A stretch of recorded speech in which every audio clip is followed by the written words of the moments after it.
Poor Emma. It's 10:30 and my friend Emma is still at her desk. All of us are out for dinner tonight, but for Emma, it's the 4th night in a row. The office is dark, except for the dull glow of her screen, and somewhere down the hall, a printer hums to life. It's probably another last-minute board request. 2 months ago, her company went public, and the IPO was a rush of confetti and champagne. But now, it's reporting season. And Emma, 26, in her first role in the CFO office, is drowning in Excel spreadsheets. Invoices aren't adding up. There's a huge discrepancy in payments, and no one knows how purchase orders and invoices match. Procurement insists it's accounting, and accounting blames procurement. And the CFO? She wants answers fast. We cannot afford surprises. She told her. Not with Wall Street watching. So Emma scrolls through endless line items, searching for patterns in the chaos of cells. But deep down she knows.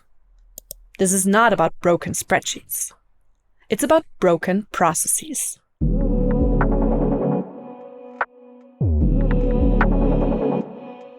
Welcome to Trust the Process, the podcast that demystifies the world of process mining and process intelligence.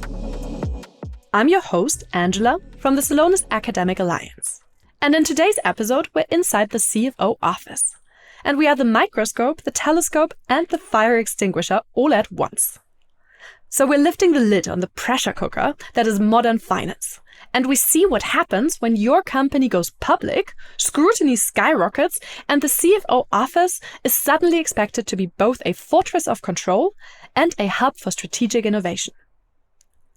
So to help us make sense of this, we've brought in 2 of the best minds in finance transformation. Martin Wolleswinkel is a seasoned CFO advisor from EY. He spent nearly 3 decades helping finance teams shift from transactional chaos to actual value creation. And Gori von Hirschhausen, head of transformation consulting at PwC. And if you've ever wondered how the CFO office can survive and even thrive in all of this, you're in the right place.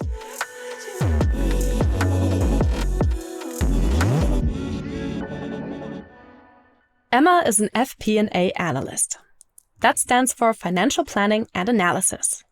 And her job is to help companies plan, forecast, and make sure financial performance stays on track. But in a post-IPO world, that means more than just spreadsheets. A CFO nowadays is more of a value architect for the organization. And I sat down with Martin, and he shared with me what the outbound view is that a CFO needs to take on. We see 2 kind of things that are challenging for CFOs that come from different angles. One is that today, we all know economic turmoil, geographical instabilities, there is a lot of pressure on performance of the companies. And first and foremost, the CFO is the economic advisor and guardian of economic results and financial results. Hence, getting that performance to an acceptable level, especially if companies are stock listed, is a specific challenge to keep the business going, looking at costs, etc. Quite similarly, the CFO office also needs to look inside the business.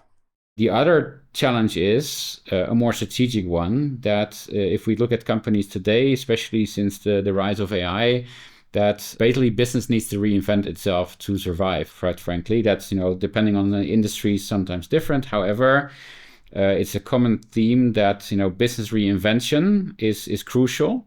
And we also see that the CFO needs to play a key role, because business reinvention means heavy transformation, heavy investments, heavy rethinking of business models, which needs to have an economic evaluation in the end. And it's the CFO's job to make sure that happens. So you have, on the one side, we are tight for cash, really business results are under pressure. And on the same time, I need to guide the company towards that new future where if we don't reinvent ourselves, our business could be exempt quite quickly. So that is certainly a new situation compared to the past. And it always also means that as a CFO, I need to try to keep that balance of, keeping the team going and focusing on today's results while taking also the organization towards a journey towards the future. That role covers everything from financial reporting and risk control to building strategy. And it's shaping the business, not just tracking it. So Emma's team builds models, flags risks, and answers bold questions. And with that, she keeps the business running in times of hype and crisis. And as Gori, head of transformation consulting at PwC, puts it, that job is now a balancing act between microscope and telescope. I like the term of he needs to have a microscope and a telescope at the same time. So this means with the microscope, basically, that we need to really understand in detail how our performance is. Do we really deliver to the promises we make in the budget, right? Do we really know our customers in detail? Do we know, for example, how the competition is doing? All of this needs to have this microscope view, which basically is completeness of information, correctness of information, up-to-dateness of the information, and the tangible aspect of this information for taking the right business decisions. So that's the microscope. But at the same time, I need the telescope. I need to better understand not just the past, but more the future. I need to anticipate what the future will bring. So this means I need to be more driver-based. I need to have applied statistic methods, right? I need preciseness about what will come. I need this predictive view. And this all needs to be at my hand in nearly real time. That's what Emma's team is meant to do. They navigate the business with precision. They zoom in on the numbers and they project into the future. But right now, the objective lens on their microscope is cracked because the data they collect is patchy and often disconnected. Different departments rely on a mix of different systems, so there's data from ERP platforms, data from BI dashboards, from spreadsheets, or even homegrown trackers. But each one of them only offers a slice of the truth, rarely the whole pie. After going public, Emma's company now reports quarterly. So that means constant pressure to deliver. Because any delay in cash flow, any margin slip, any mismatch in data, it's visible to investors, to analysts, to everyone. But the processes behind those numbers, especially the ones that don't work, are often still invisible. Martin shares a bit more insight. When I started in 1996 in consulting, we also had the same pyramids that we show today. We spent too much time in transactional finance, too little focus on value-driving finance. And that pyramid needs to flip. And that was the story 28 years ago. And that story hasn't changed. And Emma feels the pressure. On the one hand, she's trying to plug financial gaps. On the other hand, the CFO is asking for a forward-looking investment strategy for new technologies and in particular AI. As a CFO, I need to guide my organization which technologies to invest in, which ones to focus, which ones maybe to drop or to wait until others are coming. Meanwhile, departments stop talking. And processes don't talk either. So Emma and her team knew something had to change. They need to look both inside the organization and also outside the organization to keep the company alive in all economic times, through IPOs, through macroeconomic crises, and through tech evolutions. How they would do that became more of a strategic challenge. And for Emma, it even turned into a personal mission. Because while everyone else argued over who owned the problem, she opened another tab, pulled another report, and dug a little deeper. And you won't believe what she found next. After this break, I'll tell you more.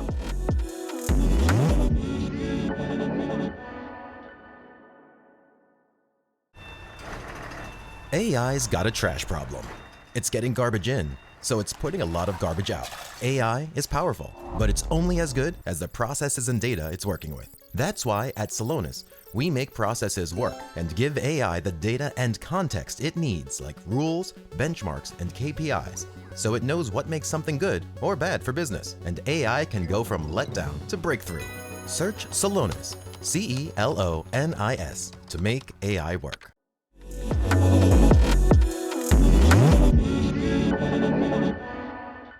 Emma's job in the CFO office wasn't meant to be investigative. As an FP&A analyst, her role was to analyze trends, support forecasting, and help explain the why behind the numbers. But when the numbers didn't add up, and when actual spend started creeping above budget in very strange ways, Emma did what many good analysts would do. She started digging. And it wasn't long before she spotted a pattern. There was a vendor invoice paid twice, then another. They weren't identical. There were different approval timestamps, slightly different vendor IDs, but the amounts were the same. And the descriptions, too. At first, the team chalked it up to human error. It's just a fluke. But Emma wasn't quite sure. So she began pulling more invoices, and while she couldn't prove it was systematic, she could prove it was expensive. There were over $200,000 lost each quarter due to duplicate payments. So Emma raised the issue, and the team decided to test a new approach called process intelligence. Looking at the reality of companies these days, we have some that are very much data-driven, but we still have a lot of companies where you do need to understand the danger of half-truths that constitutes so much conventional wisdom in these companies. What do I mean by this? Looking at process intelligence, as a consultant company, when we have an engagement and we are asked how to optimize a certain function, we of course take a look at the processes. And what we then learn is when we speak to the people about these processes, they have a certain understanding of the process. But if you look into the facts, if you look into the data, you will see that there's a difference. And it's so important to really understand what the truth is, to really understand what the process standards are that you design, but then what the reality of the process flow looks like.